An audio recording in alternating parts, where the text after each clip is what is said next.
Daniel Howe made his wife's chamomile tea every single night for 6 years. He stirred in the honey. He blew on it twice. He carried it to her on the ceramic tray they'd bought in Charleston and set it down with a smile that had taken Vivian Carter 3 months of toxicology reports, a cloned phone, a retired Fulton County detective, and 67 switched cups to fully understand. That smile wasn't love. It was a man watching a clock.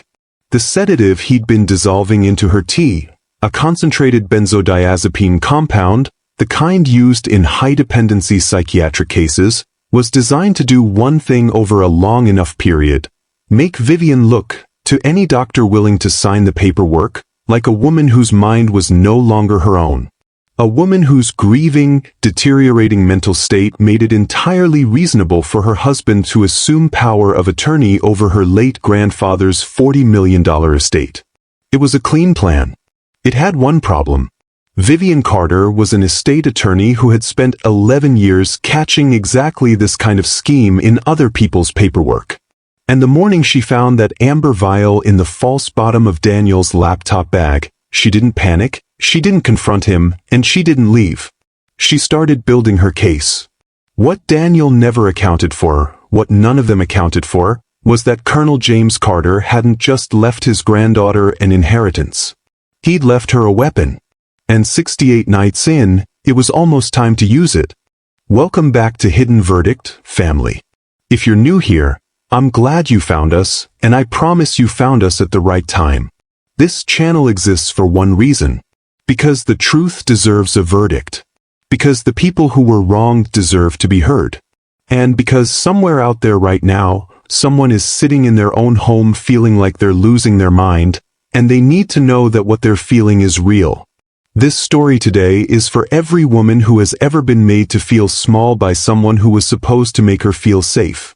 For every person who has ever been gaslit, manipulated, or quietly dismantled by someone they loved.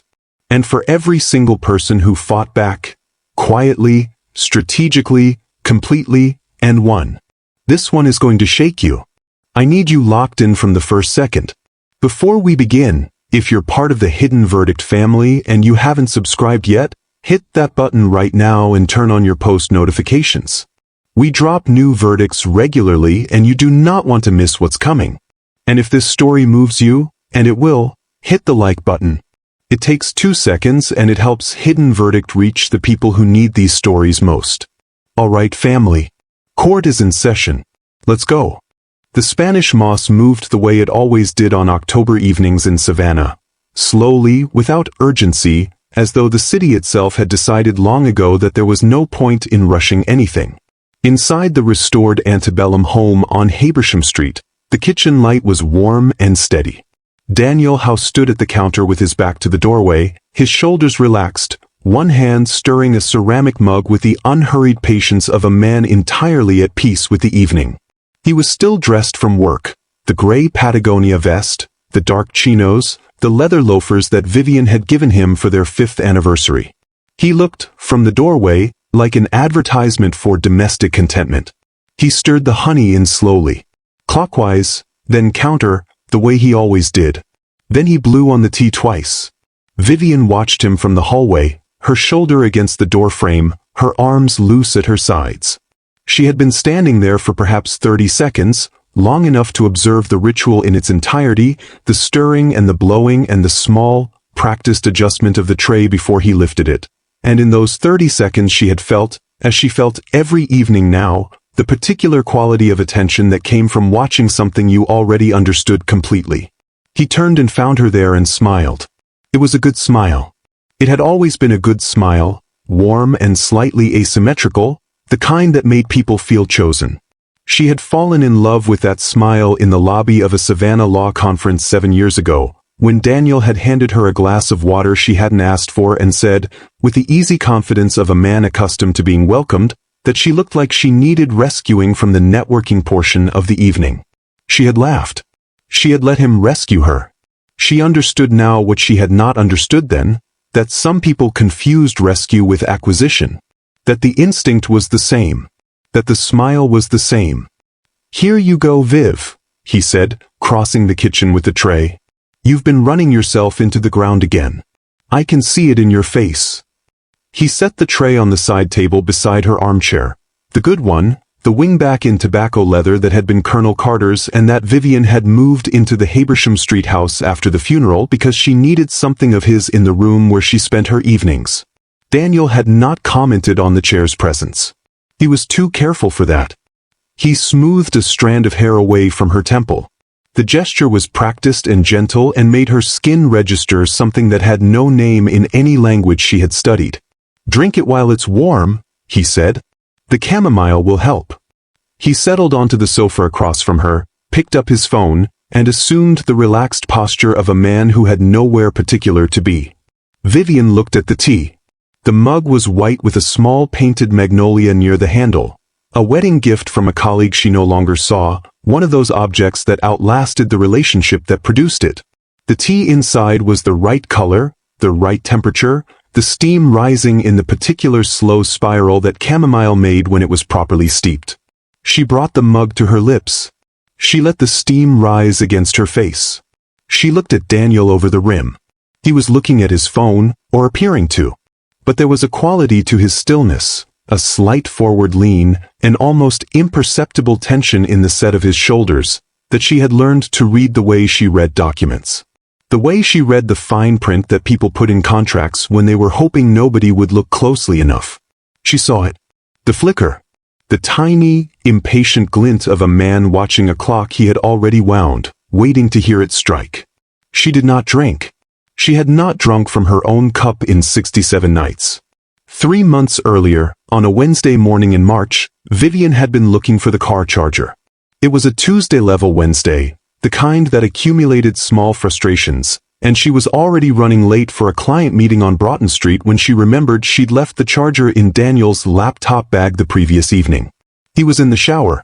She could hear the pipes in the old house doing what they always did, a low, percussive conversation with themselves in the walls. The laptop bag was on the bedroom chair. She unzipped the main compartment. No charger. She checked the front pocket. Nothing. She ran her hand along the interior lining, feeling for the familiar cylinder of the charger, and her fingers found something else. A seam that didn't belong. She pressed along the bottom of the bag with both hands, the forensic habit of 11 years in estate law. The instinct that had caught the hidden codicil in the Beaufort Trust, the forged signature in the Telfair estate, the deliberate omission in the Mercer family will. The instinct that said, when something doesn't sit flat, press harder. The false bottom gave. Inside it, nestled in a small square of black foam cut precisely to its dimensions, was an amber vial. No label. Perhaps 2 inches tall. A viscous golden liquid that caught the morning light through the bedroom window and held it. Vivian did not touch it. She looked at it for a long moment, long enough to understand, with the specific understanding of a woman who had spent her career recognizing the architecture of theft, that what she was looking at was not accidental. The foam was custom cut. The vial was wedged to prevent movement. Someone had created a specific home for this specific object inside this specific bag. She photographed it with her phone. For angles.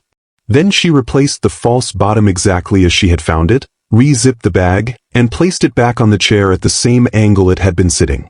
She was 12 minutes late to the Broughton Street meeting. She did not think about the vial during the meeting. She had learned, over years of high-stakes legal work, to compartmentalize with the precision of someone who understood that emotion, introduced too early into an analysis, corrupted the analysis. She thought about it afterward, in her car, parked on the street outside the office. She allowed herself 3 minutes of feeling, the cold, vertiginous sensation of a world restructuring itself around a new piece of information. Then she closed that compartment and opened the one that said, "What do we do next?" She drove to Statesboro the following morning and met with Dr. Patricia Mensah at Georgia Southern University's Forensic Science Department, a contact from a case 3 years prior involving a contested pharmaceutical estate. She presented the photograph and a small sample she had extracted from the vial that evening, while Daniel was at the Savannah Athletic Club, using a sterile pipette from the lab kit she kept in her home office for document testing. 48 hours later, Patricia called. "Vivian," she said, without preamble. "Where did you get this?" The compound was a concentrated benzodiazepine, a class of sedative typically reserved for high-dependency psychiatric cases. In small, sustained doses, it produced deep and unnatural sleep. Upon waking, significant short-term memory impairment, cognitive fog, difficulty with sequential thinking, increasing emotional instability. The presentation, Patricia explained carefully, would look, to any physician who hadn't been told what to look for, like the early stages of a neurological condition, or like a woman coming apart under the weight of grief. In large doses over a sustained period, the effects became permanent. Vivian sat in her car in the Georgia Southern parking lot for 11 minutes after the call ended. She held her phone in both hands and looked through the windshield at a stretch of Georgia sky that was doing nothing except being blue, indifferent to everything occurring beneath it. She thought about her grandfather, about the funeral, about the 6 weeks she had spent waking at 10 in the morning with a railroad spike behind her left eye while Daniel stood at the bedside with coffee and a look of practiced concern. About the pearl bracelet that was gone, the garnet ring, the Cartier watch. You've been so forgetful lately. Maybe we should see someone. She thought about the private journal she had started, the one she'd begun because the memory lapses frightened her, because she was a woman who prized precision and the fog felt like a betrayal of herself. The journal she had filled with careful dated entries tracking what she remembered and what she didn't. The journal she had believed was evidence of her own deterioration. She understood now that the journal was evidence of something else entirely. She started the car.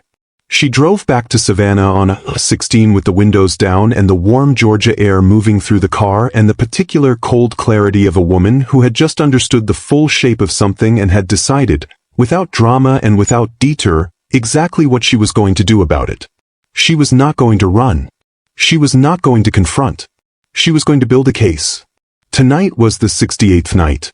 Vivian set the mug down on the side table and watched Daniel across the room. His eyes were on his phone but his attention was on her. She could feel it the way you felt a camera before you saw it. He was waiting for the chamomile to work. He was waiting for her shoulders to loosen, her head to grow heavy, her eyes to take on the glazed, unfocused quality that he had been documenting, she now knew, on a camera he had installed inside the smoke detector above their bed. She picked up her own book from the side table and opened it to a page she wasn't reading. Across the room, Daniel took a long sip of his tea. His tea. The cup she had prepared and switched with her own 40 minutes earlier while he was checking the mail, using the practiced, silent speed she had spent 3 weeks perfecting in the kitchen when she was alone. She turned a page she hadn't read. She watched the clock above the mantel. At 20 minutes, his posture shifted, the subtle softening of the spine that preceded the heavier relaxation. At 30, his phone lowered slightly in his hand. At 35, he set it on the sofa cushion beside him and rubbed his face with both hands, the gesture she had learned to identify as the point of no return. By 40 minutes, his breathing had changed. Vivian closed her book.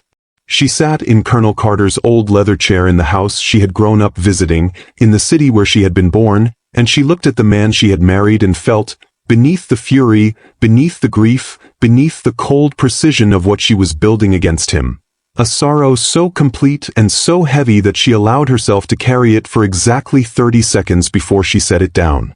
She had work to do.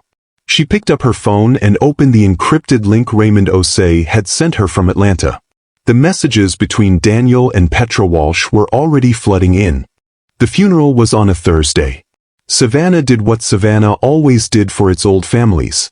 It dressed itself in the particular dignity of a city that understood ceremony. The oak canopy on Victory Drive filtered the March light into something softer than it deserved to be, and the white clapboard of St. John's Church on Madison Square held the mourning with the quiet authority of a building that had absorbed 2 centuries of grief and knew how to hold it without flinching. Colonel James Carter had requested a military service. The honor guard from Fort Stewart stood at attention with the particular stillness of young men performing the solemn theater of a country's gratitude, and the flag was folded with the precise, wordless choreography of people who had done this so many times that the motion lived in their hands rather than their minds. When the officer presented it to Vivian, white-gloved hands extending the tight blue triangle across the front pew, she took it without looking away from the casket. She did not cry during the service. She had cried the night she got the call, alone in the Habersham Street kitchen at 2 in the morning, sitting on the floor with her back against the cabinets, the way she had cried as a child when things were too large for a chair to contain. She had cried until she was empty. Then she had gotten up, washed her face, and begun the process of becoming the person the Colonel's death required her to be. Daniel had been beside her throughout the service. His hand at the small of her back during the processional, his arm around her shoulders during the eulogy, his voice low and steady when old friends approached to pay respects. He was impeccable. He had always been impeccable in public, which was something she had once considered a quality and now understood as a skill. He brought her a glass of water at the reception at the Habersham Street house afterward, moving through the assembled old Savannah money with the ease of a man who had spent 6 years learning the language of a world he had not been born into. She watched him work the room, the firm handshakes, the appropriate deference to the Colonel's contemporaries, the subtle positioning of himself as the responsible steward of Vivian's grief, and felt a warmth toward him that she would later recognize as the last uncomplicated feeling she would ever have about her husband. The fog arrived within 2 weeks. It came the way the genuine article came, gradually, without announcement, presenting itself as entirely reasonable given the circumstances. Vivian was grieving. She was managing the preliminary stages of a complex multi-state estate while maintaining her own client caseload. She was sleeping badly. Of course she was tired. Of course the mornings were difficult.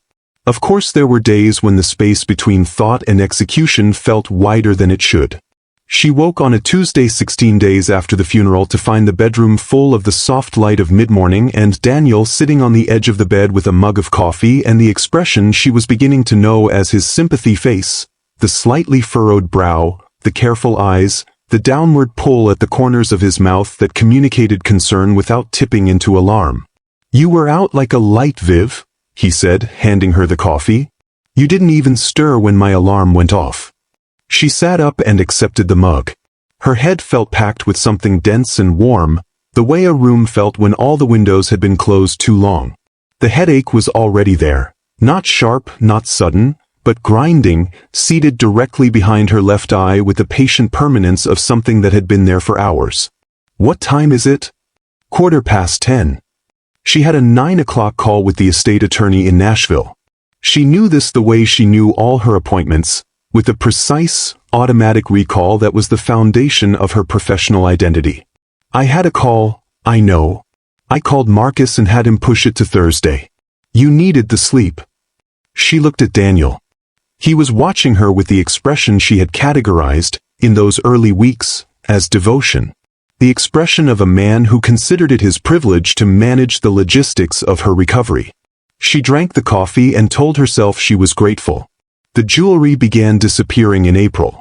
First the pearl bracelet, the one Colonel Carter had given her the evening she passed the Georgia bar exam, sitting on the lake house dock at Lake Oconee with a glass of sweet tea and a speech she had clearly rehearsed, about how her grandmother had worn it every day of their marriage and how he wanted it on the wrist of the woman in the family who most reminded him of her. Vivian had worn it to every significant professional occasion since. She had not worn it to the funeral because she couldn't locate it that morning and had assumed, in the compressed urgency of getting dressed, that it was in her other jewelry case. It wasn't in her other jewelry case. It wasn't anywhere. She mentioned it to Daniel on a Sunday morning over coffee on the porch. He looked at her with the sympathy face and told her she'd probably set it down somewhere unusual and forgotten. She'd been doing that lately, setting things down in odd places. He said it gently, as though the observation pained him. "I haven't been doing that," Vivian said. "Viv," his voice was careful. "Last week you left your car keys in the refrigerator. You didn't remember doing it." She had no memory of leaving her keys in the refrigerator. She had no memory of Daniel telling her about it at the time, which he claimed he had. She sat with the coffee growing cold in her hands and felt, for the first time, the particular vertigo of a person who cannot trust their own account of events. The garnet ring went next. Then the Cartier watch the Colonel had bought at an estate sale in Charleston, a 1962 tank model, the crystal slightly fogged, which had been precisely why he wanted it. Things with a history are more interesting than things without one, Vivian. Remember that. Each disappearance produced the same conversation. Daniel's patient, sorrowful certainty that she had misplaced it. Vivian's increasing inability to argue, because the fog in her mornings was becoming a fog in her afternoons, and she had begun to doubt the reliability of her own memory in a way that she found more frightening than anything that had ever happened to her professionally. She started the journal on the 14th of April. It was a practical decision, the kind she made when emotion threatened to compromise analysis. If her memory was failing, she would document. She bought a slim black moleskine from the shop on Bull Street and began keeping precise, dated entries. What she remembered, what she had been told she'd forgotten, what she could and could not account for. She noted the headaches, the duration and intensity. She noted the mornings she woke feeling as though she had not slept at all despite Daniel's assurances that she had been deeply, completely out. She noted in the entry dated April 19th that she had twice watched Daniel prepare her chamomile tea and had, on both occasions, experienced what she could only describe as a slight chemical aftertaste that she had mentioned to him and that he had attributed to the new honey he'd bought at the Forsyth Farmers Market. She noted it and moved on. She would return to that entry 6 weeks later and understand, reading it again with the toxicology report open on her laptop, that she had always known. That the part of her that lived below language and argument had registered the wrongness of the taste and filed it correctly the first time and been overruled by the part of her that loved him. The vial presented itself on the morning of the 7th of May. Daniel was in the shower.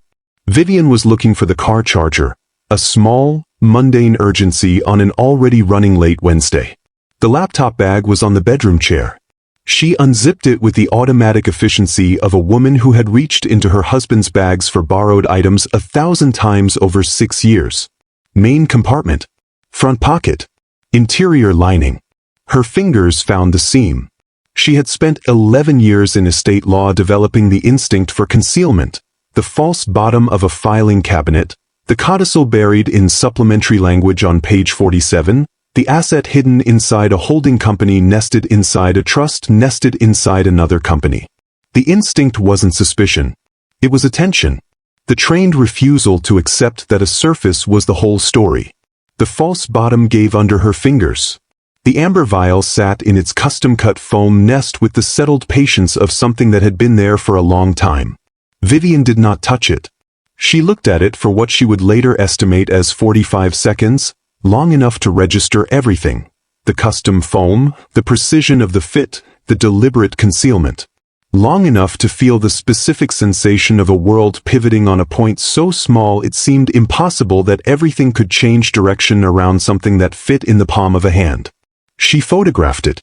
For angles, her phone steady. She replaced the false bottom. Re-zipped the bag. Positioned it at the same angle on the chair.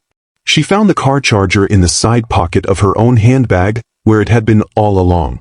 She was late to the Broughton Street meeting. She did not think about the vial during the meeting. She had learned, in 11 years of high-stakes work, that emotion introduced too early into an analysis corrupted the analysis. She held the compartment closed with the professional discipline of a woman who understood that the difference between reaction and strategy was timing. She drove to Statesboro the following morning. Dr. Patricia Mensah at Georgia Southern's Forensic Science Department was a compact woman in her 50s with reading glasses perpetually pushed up on her forehead and the particular manner of scientists who had delivered difficult news enough times to have developed a specific register for it, direct, unhurried, without the softening that would have implied the news could be made soft. She called 2 days later. "Vivian," she said, without preamble. "Where did you get this?" She explained the compound with the careful precision of a woman who respected her listener's intelligence. Concentrated benzodiazepine. High-dependency psychiatric grade. Small sustained doses producing deep unnatural sleep, significant short-term memory impairment on waking, progressive cognitive instability, increasing emotional dysregulation. The clinical presentation would be consistent with early neurological decline. Or with grief. Or with a woman coming apart under the accumulated weight of loss and responsibility. In large doses over a sustained period, she said, with the particular quietness of a person saying something that mattered, the effects were not reversible. Vivian sat in the Georgia Southern parking lot for 11 minutes after the call ended. She thought about the journal, about the entries she had made in April and May, tracking her own deterioration with the forensic precision of a woman documenting evidence against herself. She thought about the refrigerator and the keys she had no memory of putting there. She thought about waking at 10 in the morning with a railroad spike behind her left eye to find Daniel already dressed, already managing, already positioned as the functional half of their partnership. She thought about the pearl bracelet. She thought about the Cartier watch. She thought about the colonel standing on the Lake Oconee dock, telling her, "Vivian, the most dangerous thing in the world isn't a thief. It's a thief who has convinced you that what's missing was never really there." She started the car. She drove back to Savannah with the windows down and the warm Georgia spring moving through the car and something settling in her chest that was not peace exactly but was the thing that lived adjacent to it. The stillness that arrived when a person stopped doubting what they knew and began, finally, to act on it. She was not going to run. She was not going to confront. She was going to build a case so complete, so precisely documented, so structurally airtight that Daniel Howe would spend the rest of his life unable to locate a single seam through which to escape it. She drove past the exit for the Savannah Athletic Club and thought about Daniel in there right now, on the treadmill, planning. She drove past the exit for the Colonel's estate attorney's office and thought about her grandfather, and what he had built, and what he had told her about the lake house fireplace. She drove all the way home and sat in the driveway of the Habersham Street house for a long moment, looking at the Spanish moss in the live oak at the corner of the property, and made a list in her mind of everything she needed to do. The list was long. It was specific. It was the most important document she had ever drafted. She got out of the car and went inside to begin. Daniel Howe had grown up in Augusta with the particular hunger of a boy who could see exactly what he wanted from a distance precise enough to be painful. His father, Gerald, had been a mid-level manager at a paper mill on the Savannah River. A decent man, hardworking, limited in the specific way that men become limited when they mistake the ceiling for the sky. His mother, Roberta, had decorated their ranch house on Wrightsboro Road with furniture from department store catalogs and a determination to appear comfortable that was itself a form of exhaustion. They were not poor. They were the more difficult thing. Adjacent to comfort, close enough to see it clearly, far enough away that the distance required constant management. Daniel had understood by the time he was 12 that the management was the trap. He was smart, genuinely, usefully smart, the kind of intelligence that read rooms and people and situations with the automatic accuracy of a natural analyst. He had gone to the University of Georgia on a partial scholarship, studied business, discovered commercial real estate in his junior year, and recognized in it the thing he had been looking for, a field where charm and intelligence and the ability to make people feel comfortable in transactions that primarily benefited you were not merely useful but definitively rewarded. He had been good at it. Not great. There was a ceiling in Augusta commercial real estate that he hit at 34 with the distinct, recognizable sensation of a man who had maximized a limited environment, but good enough to be presentable, good enough to afford the right shoes and the right restaurants and the right conference registrations. Good enough to be standing in the lobby of a Savannah legal conference on a Thursday evening 7 years ago, holding 2 glasses of water, looking across the room at a woman in a dark green dress who had the specific posture of someone who was very good at what they did and knew it without needing to perform it. He had introduced himself. He had been, in that lobby and for the 2 years that followed, entirely sincere. This was the thing Vivian would spend the most time with later, not the betrayal itself, which was monstrous and clear-edged and ultimately prosecutable, but the sincerity that had preceded it. The version of Daniel who had driven 4 hours to surprise her with dinner when she was working late in Atlanta. The version who had learned the names of all her law school friends and asked about them by name years later. The version who had sat with her in the Lake Oconee Lake House on a January weekend and listened, really listened, with the focused attention she had always found rare in men, while she talked about the Colonel and what he meant to her. That version had been real. She was certain of it. What she was less certain of was when it had stopped being real and started being strategy.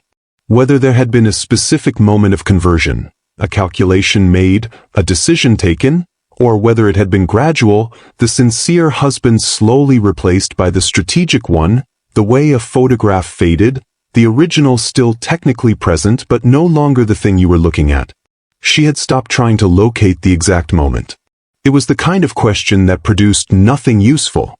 Raymond Osei operated out of a third-floor office on Peachtree Street in Atlanta, a suite of 4 rooms that smelled of coffee and old paper and the particular functional austerity of a man who had spent 22 years in law enforcement and another 8 in private practice and had stopped caring about aesthetics sometime around the second decade. He was 61, compact, with the watchful stillness of someone who had learned that most of the useful information in any given situation arrived in the moments before people realized they were being observed. He had spent his Fulton County years working financial crimes, wire fraud, estate manipulation, the elaborate domestic schemes that people constructed around inheritance and insurance and the financial vulnerability of the recently bereaved. He had seen this before. Not this exactly. The specific configuration of Daniel and Petra and the Colonel's estate was its own architecture, but the category of it. The grieving spouse, the opportunist partner, the manufactured incompetency, the gradual liquidation conducted under the cover of marital management. He had a filing cabinet in the back office that contained 11 closed cases with the same basic shape.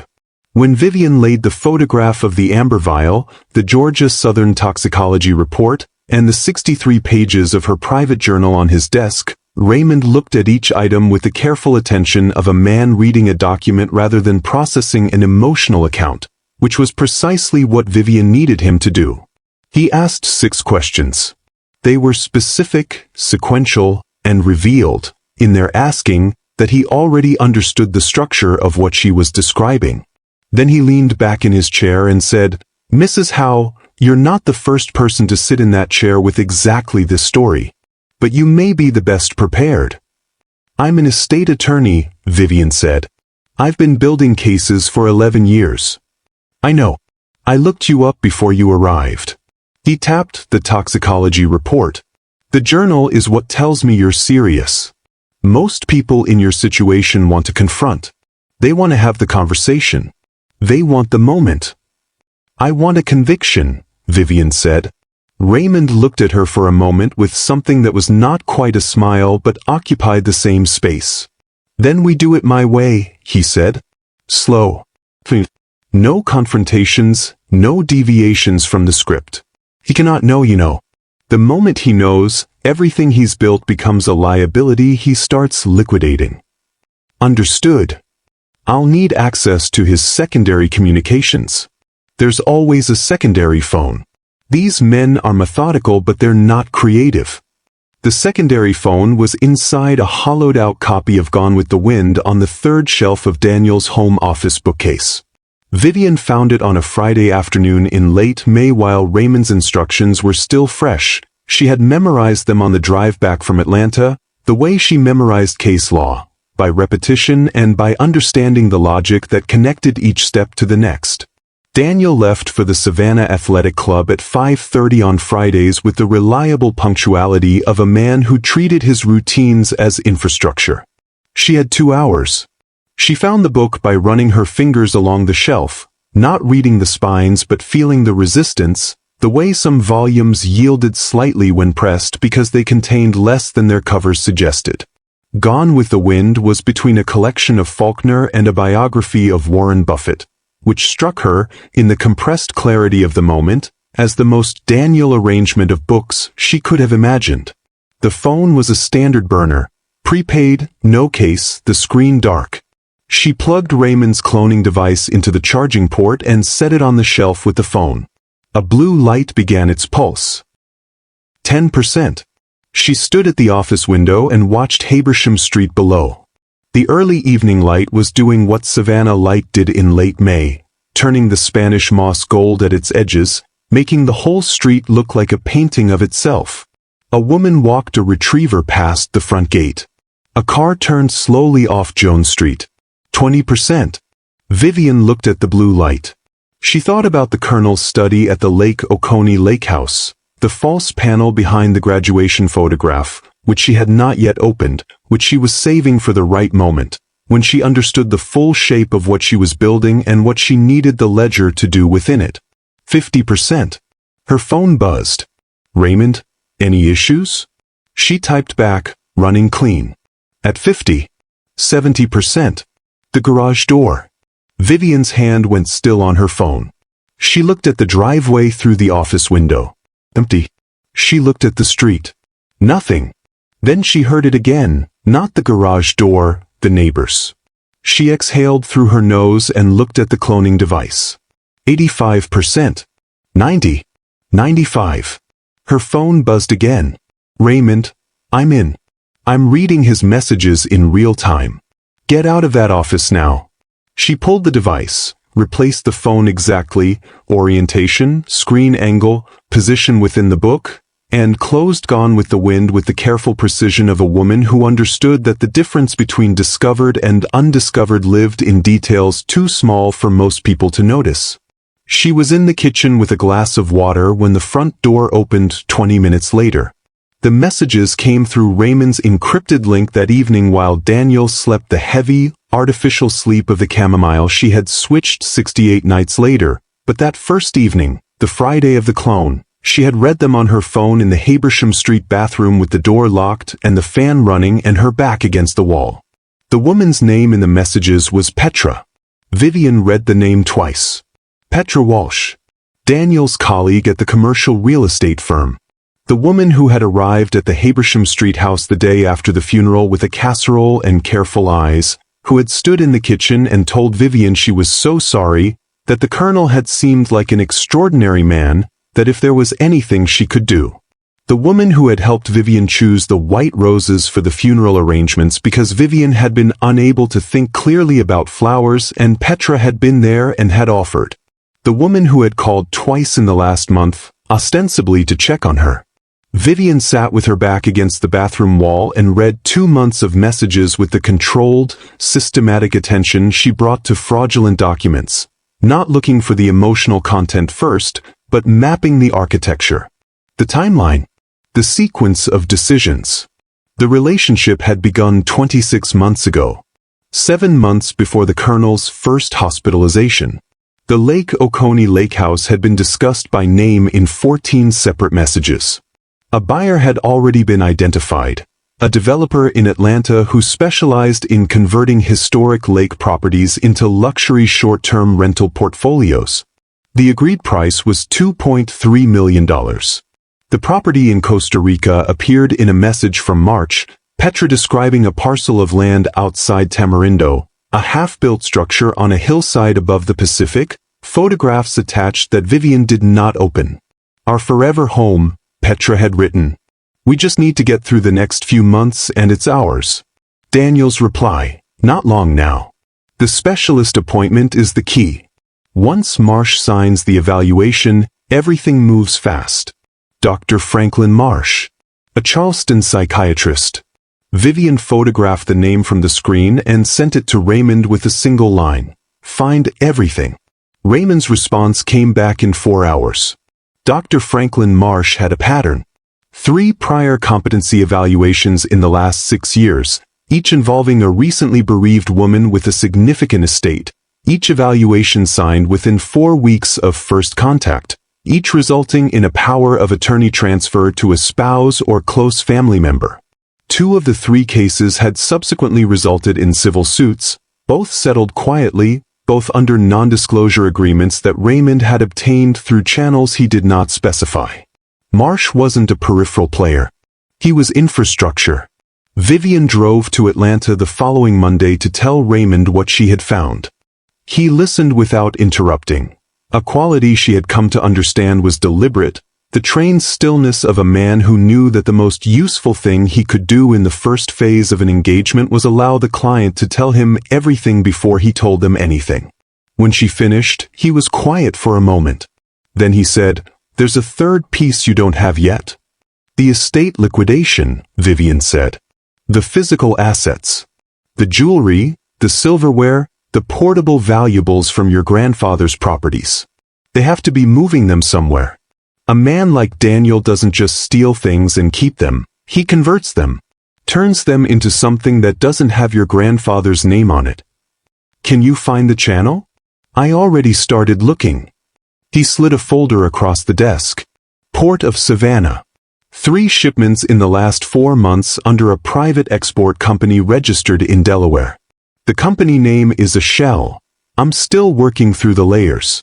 But the shipping address on the manifests is a private buyer in the Cayman Islands. Vivian opened the folder, looked at the shipping records, looked at the itemized manifests. She recognized the Cartier watch in the 3rd manifest. Described as vintage timepiece, French origin, 1962. Valued for export at $400. The Colonel had paid $6,000 for it at a Charleston estate sale in 1987. He had worn it every day for 30 years. She closed the folder. What do I do now? She asked. Not because she didn't know. She had a list, she always had a list. But because she wanted Raymond sequencing his experienced sense of which move created the best conditions for the next. Now, Raymond said, we contact Detective Bowers at Chatham County. Quietly. We brief her on the shipping channel and let her put a flag on the next outbound manifest. He paused. And you go home and you perform. Perform. The foggy wife. Give them exactly what they need to feel confident. A man who feels confident doesn't accelerate. A man who feels confident waits. And if he accelerates anyway? Raymond looked at her with the level attention of a man who had spent 30 years in rooms where the stakes were real. Then we move faster, he said simply. But first, the ledger. You said your grandfather mentioned a false panel at the lake house. Behind a photograph in the study. Go get it, Raymond said. Before they find it. Whatever's in it, we need to know what we're working with. The performance began on a Tuesday. Vivian had spent the weekend at the Habersham Street house running the calculations, not financial calculations, though those were always running in some background process of her mind, but behavioral ones. The precise calibration of how much deterioration to display, in what contexts, at what rate of progression. Too little and Daniel grew impatient, accelerated his timeline, introduced variables she hadn't planned for. Too much and he became suspicious. A man like Daniel, who had designed this scheme with some care, would recognize an overcorrection. The fog had to feel organic. It had to feel like the compound was doing exactly what he needed it to do.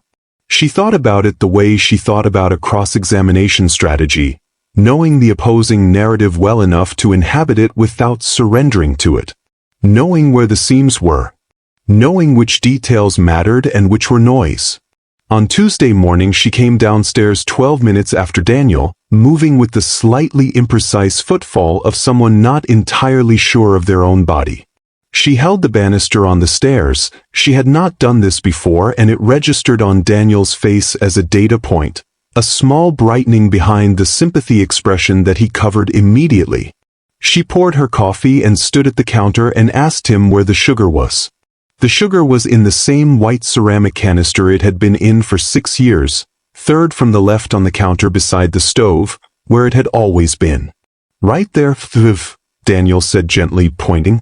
Same spot. She looked at it with the carefully calibrated expression of a woman mildly embarrassed by her own confusion. Of course. Sorry. I don't know where my head is. He crossed the kitchen and put his hand on her shoulder.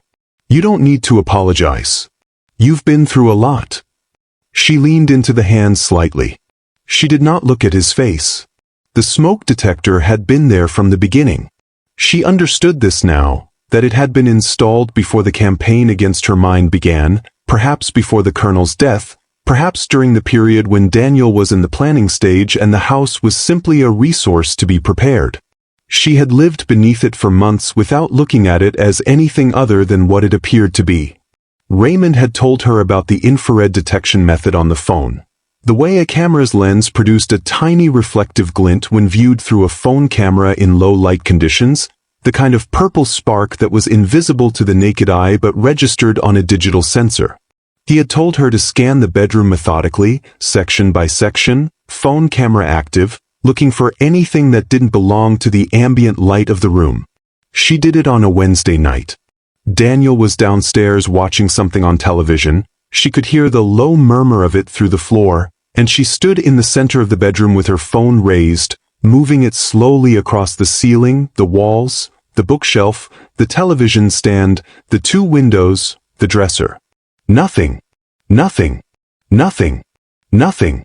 She moved the phone toward the smoke detector above the bed and saw it immediately. A tiny purple spark, steady and unwavering, embedded in the housing of the detector at the precise angle required to capture the full width of the bed below. She looked at it for 1 full second.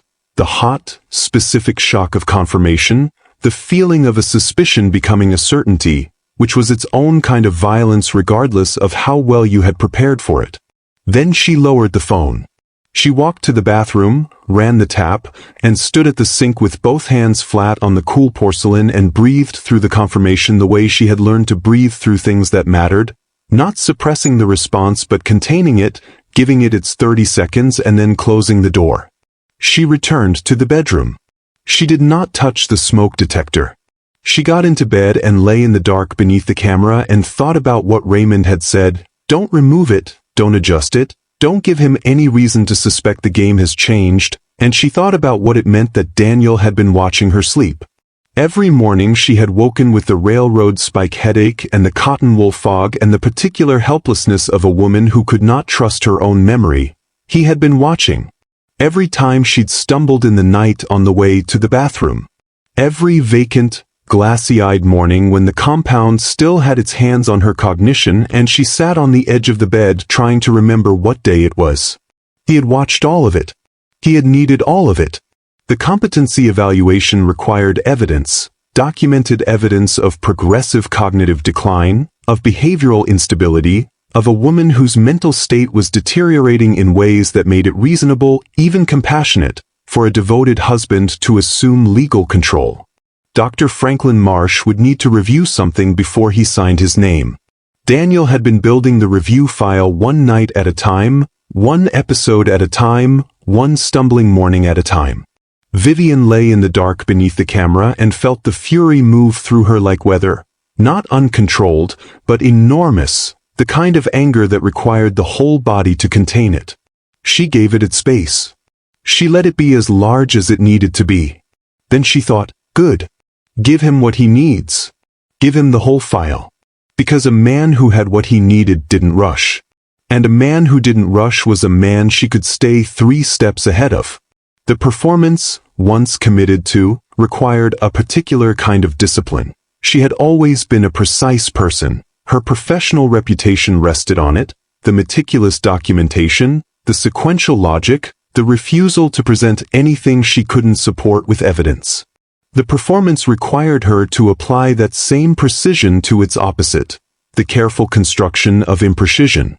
She asked the same question twice at breakfast, not the same question both times, which would have been too obvious, but variations that communicated the same underlying forgetting. She set her phone down in slightly unusual places, not egregiously wrong, not the refrigerator again, but the bathroom windowsill, the top of the bookshelf, places that were explicable as the absent-minded choices of a distracted woman. She paused mid-sentence sometimes, looking briefly lost, before recovering. She rubbed her temples. She occasionally wore the slightly unfocused expression she had observed in her own reflection during the worst of the drugged mornings, that specific softening of attention that the compound produced, which she now understood how to replicate without the compound's assistance. Daniel watched all of it with the expression he had perfected, the concerned, suffering husband, devoted to a woman whose mind was betraying her. He was very good. She gave him that. His performance was as disciplined as hers, which meant that when she looked at him now, she was watching 2 people pretending simultaneously, 2 actors in a scene neither acknowledged was a scene, and the particular intimacy of that, the closeness of mutual deception at close range, was the strangest thing she had ever experienced. She called Raymond from a gas station on Waters Avenue on a Thursday afternoon. "He's logging everything," she said. "The camera's been there the whole time. Every morning I woke up, Foggy was on record." Good, Raymond said. That means the file he's building for Marsh is comprehensive, which means Marsh will feel confident signing quickly. That's good. It means we can predict the timeline. A confident Marsh is a Marsh with a date on his calendar. I want to know that date. How? Keep performing. He'll tell you. She drove back to Habersham Street and went inside and found Daniel in the kitchen making dinner with the focused, domestic energy of a man who had decided that competent husbanding was part of the evidence he was building. She stood in the doorway and watched him dice an onion with the precision he brought to things he cared about and thought about the version of him she had loved, which had stood in this same kitchen and cooked the same way, and she held the two versions in her mind simultaneously without allowing one to obscure the other. Both were true. Both were useful. Evelyn Howe arrived on a Friday afternoon with a peach cobbler in a ceramic dish and the specific energy of a woman who had been briefed. She had driven up from Augusta, a 2-hour trip she presented as spontaneous, and stood on the Habersham Street porch in a floral dress and low heels, holding the dish with the careful hands of someone managing something fragile. Vivian opened the door and read her immediately, the eyes moving too quickly across the hallway, the smile deployed a half-second after it should have arrived, the particular quality of attention that was not warmth but the performance of warmth. She was Daniel's mother. She had her son's eyes and her son's facility with expression and, it appeared, her son's understanding of what the next few weeks required. I should have come sooner, Evelyn said, following Vivian into the kitchen. Daniel tells me you've been struggling. I feel terrible that I wasn't here. You didn't need to make the drive, Evelyn. Of course I did. Your family. She set the cobbler on the counter and looked around the kitchen with the unhurried observation of someone taking inventory. Your grandfather was a remarkable man. I only met him twice, but you could feel it. That kind of presence. You could, Vivian agreed. They sat at the kitchen table with coffee. Vivian had made it herself, standing at the counter, watching Evelyn's eyes move across the room in the way that eyes moved when they were looking for something specific. She had not identified what Evelyn was looking for. She catalogued it and set it aside. Daniel tells me the estate is complicated, Evelyn said, cradling her mug. Properties in 3 states, international components. That's an enormous amount to manage when you're not at your best. I have a good attorney, Vivian said. My grandfather's estate counsel is handling most of it. Of course, of course. A pause, timed carefully. It's just, and I say this with so much love, Vivian, it might be a relief to step back from the details for a while. Let Daniel carry some of the weight. He's so capable. He wants to help. Vivian looked at Evelyn Howe across the kitchen table. She looked at the practiced concern in her face, the same architecture as her son's, the same precision of deployment, the same fundamental understanding that warmth was a mechanism and not just a feeling. She looked at the woman who had raised Daniel and wondered, not for the first time, whether the lesson had been explicit or absorbed, whether Evelyn had taught him what she knew or simply demonstrated it over the course of a childhood. She looked tired and slightly lost, the expression she had been refining for the camera upstairs. You're right, Evelyn, she said softly. I don't know what I'd do without him. Evelyn's shoulders released a fraction. Not much. She was too disciplined for much, but enough. The confirmation she had driven 2 hours for. He loves you so much, Evelyn said. He just wants to make sure you're protected. I know, Vivian said. I know he does. She walked Evelyn to the door an hour later and stood on the porch and watched the Augusta plates disappear around the corner of Habersham Street and stood there for a moment with the October air around her and the Spanish moss moving in the live oaks and felt, briefly and completely, the loneliness of being the only person in every room who knew the full truth of what was happening. She allowed that 30 seconds too. Then she went inside and called Raymond. Daniel's mother was just here, she said. What did she want? To tell me I should let Daniel handle the estate. She drove 2 hours to deliver a cobbler and 1 sentence. Raymond was quiet for a moment. They're accelerating, Vivian. That visit was reconnaissance. They wanted to see how far along you were, how convincing the presentation was. She seemed satisfied. Good. Then we have a little time. The pause. But a little is all. I need you to go to the lake house this weekend. Get the ledger. Whatever your grandfather built in that panel, we need to understand it before they find it. I'll go Saturday. Go alone. Tell Daniel you need the air. She hung up and stood in the hallway of the Habersham Street house and looked up at the ceiling, not at the smoke detector, which was visible from the bedroom only, but at the plaster above her, the old house breathing around her the way old Savannah houses breathed, with the settled authority of structures that had absorbed everything the city had thrown at them and were still standing.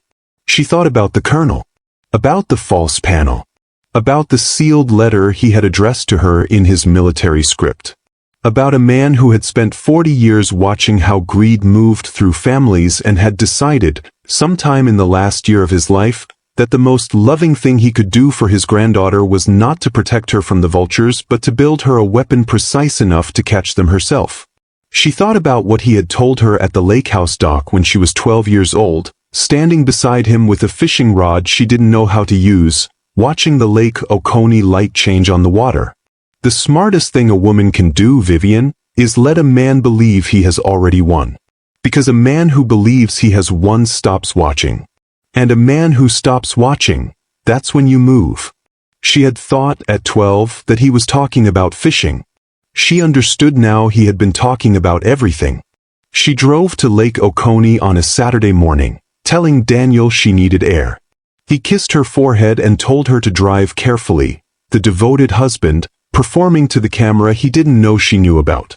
She drove north on I-20 through the Georgia Pine corridor with the windows down and Raymond's voice in her earpiece running through the protocol one final time. In and out in under an hour. Photograph everything before you touch it. If there's a letter, read it there. Don't bring anything back to Savannah until we know what we're dealing with. The lake house sat at the end of a gravel road off Highway 44, a white clapboard structure on a modest rise above the water with a dock that needed repainting and a porch where the Colonel had spent 30 years drinking sweet tea and watching the light change on the lake. Vivian sat in the car for a moment after she parked, looking at the house, feeling the specific weight of a place that held more of a person than any grave could. She went inside. The study was off the back hallway, small, paneled in heart pine, smelling of cedar and old paper and the particular preserved stillness of a room that hadn't been opened in months. His desk was exactly as he'd left it. His chair at a slight angle as though he'd just stood up. Behind the framed photograph of Vivian at her law school graduation, her 25-year-old face holding the particular brightness of a person who had just proven something, the false panel gave under her fingers exactly as the Colonel had described. The ledger was dark green leather, smaller than she'd imagined. A sealed envelope was tucked inside the front cover, addressed in her grandfather's military script. For Vivian. When the time comes. She sat on the floor of the Colonel's study and opened the letter. He had known. Not specifically, he hadn't named Daniel, hadn't dated the suspicion, but he had known in the general, experienced way of a man who had spent 4 decades watching how inheritance moved through families and what it did to the people orbiting it. He had watched husbands, cousins, attorneys, business partners, had watched the way proximity to significant wealth altered people's behavior in increments so small they were invisible until they weren't. He had written the letter 8 months before he died. Vivian, it began. If you're reading this, then the vultures found the nest. I'm sorry you had to find it this way. I'm not sorry I built what I built. The ledger, he explained, was not what it appeared to be. The accounts were real. The routing codes, the international property deeds, the 7-figure holdings in London and Zurich and Tokyo. Everything was real. Except it wasn't his. He had spent the last 2 years of his life working with a network of estate attorneys, federal financial investigators, and an Interpol consultant to construct what he called, in his military shorthand, a dead man's hand protocol. Any person who used the master codes in the ledger, any person who entered them into the corresponding offshore banking portal, would not access money. They would trigger a 300-page encrypted dossier filed simultaneously with the Georgia Bureau of Investigation, the FBI's Financial Crimes Division, the IRS, and Interpol. Every account the user had ever touched would freeze within 90 seconds. Every communication they had made regarding the scheme would be captured and transmitted automatically. The ledger doesn't catch thieves, he had written. It catches monsters. Because only a monster would use it. His actual estate, the Savannah house, the lake house, the 3 southern properties, had been placed in a clean, separate trust managed by his estate attorney. It would pass to Vivian without complication, without contest, without requiring her to sign anything under duress. The real inheritance wasn't the money. It was the trap. I raised you to be the kind of woman who doesn't need rescuing, the letter ended. But I built this just in case. Use it when you're ready. And Vivian, the moment you let them find this ledger, it's already over. They just won't know it yet. She sat on the floor of his study for a long time after she finished reading. Then she photographed every page of the ledger, replaced it behind the panel, and drove back to Savannah with the windows down and something in her chest that felt, for the first time in months, like her grandfather was still in the room. Colonel Carter built a trap instead of a safety net. Do you think Vivian should let Daniel find the ledger now, or wait? Drop your answer below and tell us what city you're watching from. She was 2 miles from the Habersham Street house when her phone rang. It was Raymond. His voice was tight in a way she had never heard before. Vivian, the next shipment from the port of Savannah leaves Tuesday. But that's not why I'm calling. The pause. I just pulled the blueprints they found in the last crate. There are red X marks on your house. Over the gas lines in the basement. They aren't waiting for a doctor's signature anymore. The blueprints were architectural drawings of the Habersham Street house. Raymond had sent them to her phone, scanned, high resolution, pulled from the shipment seized at the port of Savannah by Detective Anita Bowers of the Chatham County Sheriff's Office. The red marks were precise and deliberate. The main gas coupling at the water heater, the secondary line at the kitchen range, the pressure release valve on the basement furnace. Someone who understood the infrastructure of old Savannah houses had made these marks. Someone who knew that a compromised gas line in a house this age, ignited by a water heater pilot light on a timer, would produce a fire that moved fast enough to look accidental and hot enough to destroy evidence. The export papers for the shipment, Carter Family Silver, valued deliberately low, destined for a private Cayman Islands buyer, had been signed by Petra Walsh.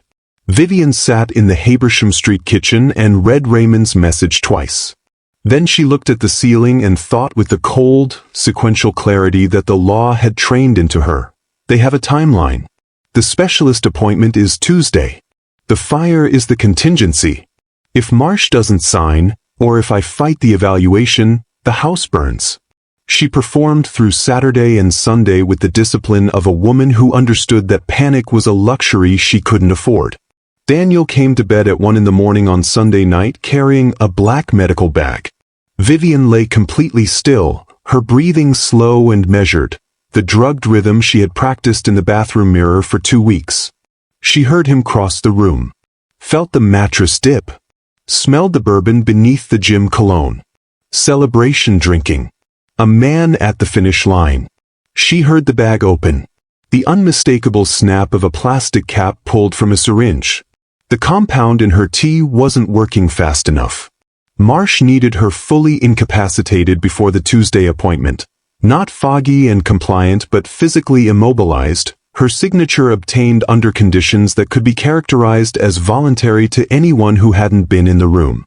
She felt the cold tip of the needle touch her upper arm. Her phone detonated. The 2 a.m. failsafe, set 3 weeks ago, the night Raymond told her to build redundancy into every layer of the plan. She bolted upright, flailing, arms wide. The syringe skittered across the hardwood floor. Daniel scrambled backward, his face cycling from shock to fury to the concerned husband mask in the space of 2 seconds. "You scared me half to death," he said, pressing his hand to his chest. "You were screaming in your sleep." She stared at him with the wide, disoriented eyes of a woman pulled from a nightmare. She cried, real tears, from real terror, which was the most honest thing that had happened between them in months. He held her. She let him. When he finally went downstairs to settle his nerves, she grabbed her phone and saw the missed calls from an unknown number. She dialed back. Sarah. The voice caught itself. Vivian. It's Detective Bowers. Detective. I'm at the port. We intercepted the Tuesday shipment early. There was a tip. The manifest has your grandfather's watch on it. The pause. But Vivian, there's something else in the crate. Blueprints.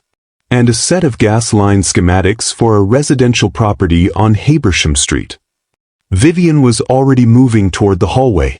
There's something else, Bowers said. The export papers. They weren't signed by your husband. Petra Walsh, Vivian said. How did you? Bowers stopped. Yes. And Vivian, we ran her passport. She has a flight booked out of Savannah/Hilton Head. Tuesday evening. One way. San Jose, Costa Rica.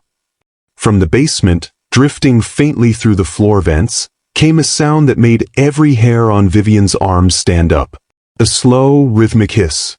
Daniel almost got away with it. The syringe was seconds from Vivian's arm. What would you have done in that moment? Tell us below. Vivian grabbed the brass letter opener from the nightstand and moved into the hallway. The hiss was getting stronger. Through the cracked basement door, she could see light and hear two voices. One was Daniel's. The other made her blood stop cold. Because it wasn't Petra's voice. It was a voice she recognized from a different kind of room entirely. A voice that told her this went further than a husband and a mistress. Much, much further. She descended the back servant's stairs in her bare feet, moving only when the old house groaned to cover her footsteps. The smell of gas was heavier at the bottom, not overwhelming yet, but present enough that she pulled her robe's cotton sash across her nose and breathed through it. The basement door was cracked 2 inches. Light spilled through the gap in a thin yellow stripe across the concrete floor. Through the crack, she saw them.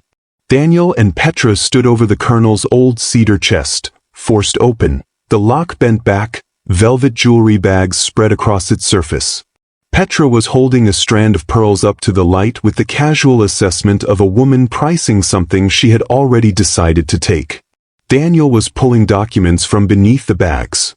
Then he found the ledger. She watched his face change as he read the first page, the quick recalculation behind his eyes, the hunger sharpening into something larger. Petra! His voice dropped to a register she had never heard from him. This isn't $40 million. Petra crossed to him. Read over his shoulder. Vivian watched her absorb it. The London account, the Zurich holdings, the Tokyo property deeds. Watched the greed move across her face like weather. We can't burn the house, Petra said. Not before she signs the international transfers. That money goes into probate for years without her signature. The fire was the contingency. Forget the contingency. We're talking about $250 million, Daniel. Go upstairs, get her coherent enough to hold a pen, and get it done. Vivian had 30 seconds. She moved to the water heater while they argued, found the coupling Daniel had loosened, grabbed the wrench from the floor, and threw her full weight into it. The metal groaned. The hissing stopped.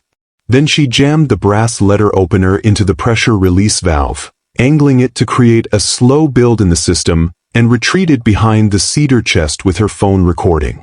The basement door swung open. A third figure descended. Dr. Franklin Marsh, Charleston psychiatrist, competency evaluator, infrastructure of the syndicate, carried a black medical case and the settled authority of a man who had done this before. He surveyed the basement with the clinical efficiency of a professional arriving at a job site. Where is she? He said. Missing, Petra said. She must have woken up. Find her. I have the sedative and the notary seal. We find her, we get the signatures, and we're done before 4 a.m. They fanned out. Daniel came down the back stairs. He found her behind the cedar chest. He grabbed her ankle and pulled, hard enough that her head hit the concrete floor and the world went briefly white at the edges. He pinned her arms with his knees and reached into his pocket for the syringe, his face stripped of every performance, every practiced expression, everything except the raw functionality of a man finishing a job. "You think you're so clever," he said. "I let you feel clever because it made the episodes look real." He called for the others. Vivian looked past him at the water heater. The pressure gauge was climbing, the needle moving steadily past the safe zone toward the red. The pipes had begun their low, guttural vibration. "Daniel," she said quietly, "shut up. Look at the water heater." He glanced over his shoulder, saw the gauge, saw the brass letter opener jammed into the pressure valve, saw the needle. His face went the color of old paper. "What did you do?" "I forensic accounted your plan," Vivian said. "The math doesn't look good for you." The front door came off its hinges. Blue light flooded the basement windows, strobing through the small panes in the particular rhythm of Chatham County Sheriff's vehicles, 3 of them by the sound of it, the radio chatter preceding the footsteps on the floor above. Daniel released her arms.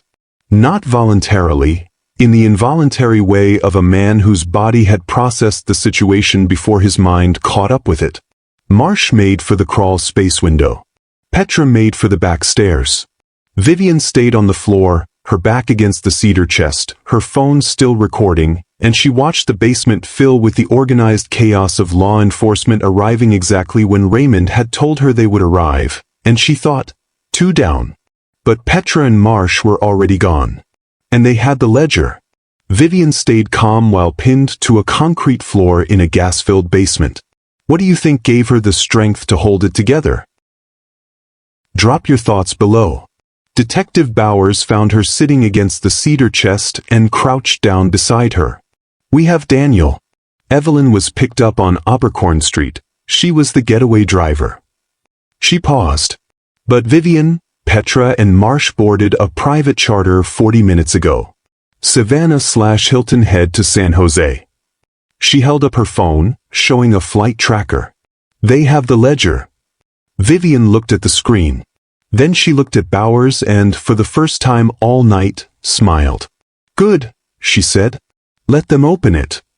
The law office was glass-walled and beautiful. It sat on the 4th floor of a boutique firm in San Jose, Costa Rica, turquoise hills rolling toward the Pacific visible through the windows, the kind of view that made people feel untouchable.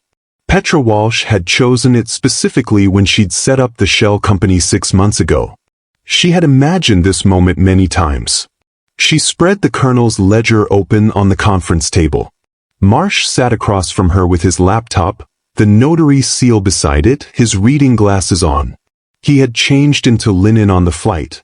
A man who understood that geography was psychology, that arriving in Costa Rica in a suit felt like running and arriving in linen felt like arriving. "The primary account first," Petra said.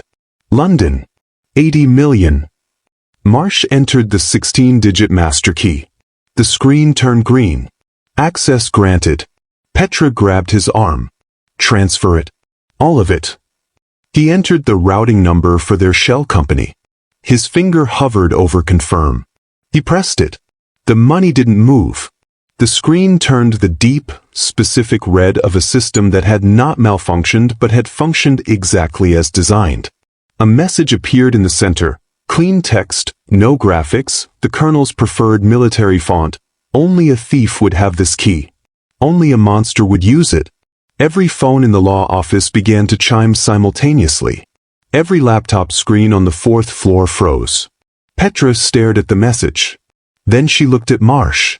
Then she looked at the ledger, the dark green leather, the careful handwriting, the account numbers that had seemed too complete, too organized, too convenient for a man who had spent 40 years building an empire.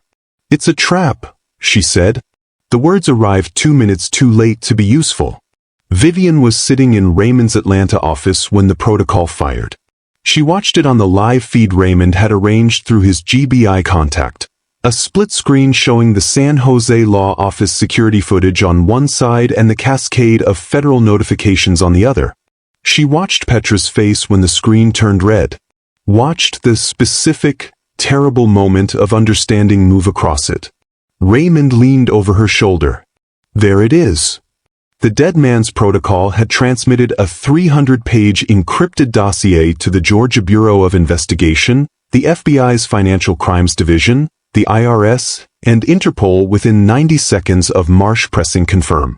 Every account Daniel, Petra, Marsh, and Evelyn had ever touched was frozen.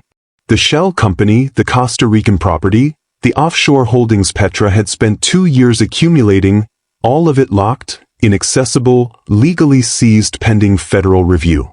On the screen, Costa Rican federal police entered the law office. Petra was screaming, throwing the ledger at an officer who caught it with the practiced calm of a man who had seen this before. Marsh was attempting, with the desperate futility of a man whose plan had been built on the assumption that he was the smartest person in any room he entered, to tear the notary seal into pieces small enough to be unidentifiable. Raymond watched this for a moment. Then he sat back in his chair. Your grandfather, he said quietly, was something else entirely. Vivian looked at the screen until the feed cut to the holding area where Petra and Marsh sat in plastic chairs waiting for processing. She looked at Petra's face, the collapsed arrogance of it, the specific deflation of a person who had spent 2 years certain of an outcome and was now sitting in a Costa Rican federal facility with frozen accounts and a dossier of their entire criminal history filed with 4 international agencies. She felt no satisfaction. Not exactly. She felt the clean, functional completion of a case. The same sensation she felt when a fraudulent estate argument collapsed under the weight of the documentation she'd built against it. The work was done. The structure had held. She picked up her phone and called the Colonel's estate attorney. It's Vivian, she said. You can begin releasing the real assets. The trust is clean. There's nothing left to contest. She hung up. Outside Raymond's Peachtree Street windows, Atlanta was doing what Atlanta did at 6 in the morning, arriving at itself, the downtown towers catching the first light, the city assembling from darkness into the particular purposeful energy of a place that had rebuilt itself more than once and considered this unremarkable. Vivian looked at it and thought about Savannah, about the Habersham Street house and the Spanish moss and the Colonel's chair on the porch. She thought about the ledger, sitting now in Costa Rican federal evidence storage, the most elegant trap she had ever seen built, constructed by a man who had loved her enough to spend the last year of his life making sure she would be safe after he was gone. She thought about what she was going to do with the rest of her life. The Colonel built his trap years before he died. He planned for every possibility. Do you have someone in your life who loves you that strategically? Tell us below. Raymond drove her to the Chatham County Jail the following morning. She hadn't asked him to. He had simply appeared at 7 a.m. with coffee and the car running. You don't have to go, he said on I-16. I know, she said. I want to. She needed to see Daniel one final time. Not for closure. She didn't believe in closure. She believed in consequences. And there was one thing she needed to tell him, one thing he didn't know yet, that would change the shape of everything he thought he had understood about the last 6 years. She owed him that. Not as a kindness. As a reckoning. The Chatham County Jail smelled of institutional cleaner and fluorescent light. Daniel sat behind the glass in a gray jumpsuit that had already begun to erase the man he'd performed for 6 years. The tailored vest, the leather loafers, the practiced warmth. Without the costume, he looked smaller. Not physically, he was still the same size, but in the way that people looked smaller when the architecture of their pretense was removed and what remained was simply what they were. Vivian sat across from him. She had dressed carefully, a charcoal blazer, the pearl bracelet recovered from the Port of Savannah shipment, now back on her wrist where it belonged. She placed both hands flat on the counter and looked at him through the glass and said nothing for a moment, giving him time to look at her and understand that the woman sitting across from him was not the one he had left behind. You set us up, he said. His voice was raw. The charming register was gone. Not suppressed, genuinely gone, the way an instrument went silent when the musician put it down permanently. The ledger. The whole time. "My grandfather set you up," Vivian said. "I just made sure you found it. There were hundreds of millions in those accounts." "No," she said. "There weren't." He looked at her. The real accounts, the actual estate, were in a separate trust managed by his attorney. The ledger was only ever a trap. The London account, Zurich, Tokyo, none of it existed. The Colonel created the routing codes specifically to trigger the protocol. She paused. He donated his international holdings to the Children's Foundation of Georgia 8 months before he died. He left me the house, the lake house, the southern properties, and his love. That's it. That's everything, she said, to a man who understood what mattered. Daniel stared at her. She watched him process it, the reconfiguration of the last 2 years around a new central fact, the realization that the fortune he had drugged her for and planned to burn her for and spent 26 months building toward had never existed. That he had destroyed his life, his freedom, and his marriage for a trap that a 78-year-old Korean War veteran had set from his lake house study while dying. He pressed his hand against the glass. "Why didn't you just tell me?" His voice cracked on the last word. We could have been happy," Vivian said quietly, "if you had loved me. But you loved what you thought I owned." She held his gaze. "You drugged me for 68 nights. You installed a camera above our bed. You sat with me at my grandfather's funeral and planned to burn his house down with me inside it." The pause. "There was no version of this that ended with us happy, Daniel. There was only ever this version." She stood. "The sentencing is in 3 weeks, she said. "I'll be there." She walked out of the Chatham County Jail into a Savannah October morning that smelled of salt air and river water and the particular warmth of a coastal city transitioning toward autumn. Raymond was parked at the curb. He handed her coffee through the window without comment, which was exactly the right thing to do. 3 months later, Vivian drove to Lake Oconee alone. The lake house needed work, the dock repainting, the study panel repaired properly, the porch boards replaced. She had plans drawn up. She was not selling it. She would never sell it. She sat on the dock where the Colonel had taught her to fish and watched the November light change on the water the way he had watched it for 30 years. She had the letter in her jacket pocket. She carried it everywhere now, the way people carried things that held someone they missed. She made chamomile tea on the lake house stove, poured it into the white mug with the painted magnolia, carried it to the dock. She sat in the Colonel's old chair, the one she'd brought from the porch, and held the mug in both hands and let the steam rise against her face. She drank it slowly. Every note of it, the chamomile, the honey, the clean cold Lake Oconee air around it. She drank it without checking anyone's expression, without watching a clock, without performing or calculating or managing anything at all. Just tea. Just a woman, finally free, sitting on her grandfather's dock in the November light. She set the mug down on the dock railing and looked out at the water and thought about 68 nights of poison and what they had cost her and what they had made her and decided, without drama or performance, that the second thing was worth more than the first had taken. The Colonel always said the most dangerous person in any room was the one everyone had already decided to underestimate. He had raised her to be exactly that person. And she intended, for the rest of her life, to prove him right. Vivian chose strategy over confrontation every single step of the way. Do you think you could have held it together the way she did? Or would you have confronted Daniel the moment you found the vial? Tell us honestly in the comments. And if this story moved you, subscribe, because the next one is already coming.